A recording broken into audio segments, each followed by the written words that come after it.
Toute douleur réclame une libération. Toute larme invoque une consolation. Toute blessure attend une guérison. Toute calomnie, une parole d'absolution. Jusqu'à quand, Seigneur, dois-je endurer cela? Écoute-moi, Seigneur. Combien de fois avons-nous prié ainsi, avec ce jusqu'à quand? Ça suffit, Seigneur. En posant sans cesse ce genre de questions, les psaumes nous enseignent à ne pas nous habituer à la souffrance. Et il nous rappelle que la vie n'est pas sauvée si elle n'est pas guérie.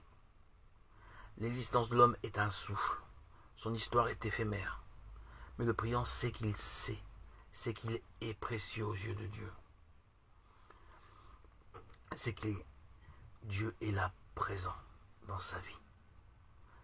C'est pourquoi crier a un sens. Et c'est important. Quand nous prions, nous le faisons parce que nous savons que nous sommes précieux aux yeux de Dieu. Nous le savons. C'est la grâce de l'Esprit Saint qui éveille au fond de nous cette conscience, ce savoir. Nous sommes précieux aux yeux de Dieu. Et c'est pour cela que nous sommes poussés à prier. La prière des psaumes témoigne de ce cri. Un cri multiple, car dans la vie, la souffrance prend 1000 formes. Elle prend le nom de maladie, haine, guerre, persécution, méfiance, jusqu'au scandale suprême, celui de la mort.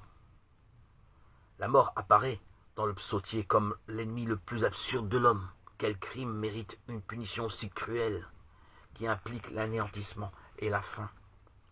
Le priant des psaumes demande à Dieu d'intervenir là où tous les efforts humains sont vains. Voilà pourquoi la prière est déjà en soi le chemin du salut et le commencement du salut. Tout le monde souffre dans ce monde, aussi bien celui qui croit en Dieu que celui qui le rejette.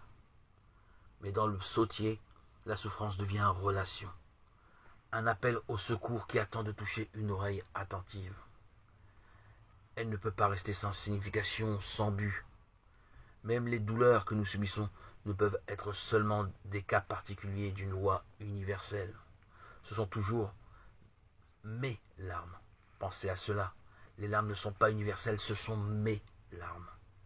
Chacun a les siennes. Mes larmes, ma souffrance me poussent à continuer de prier.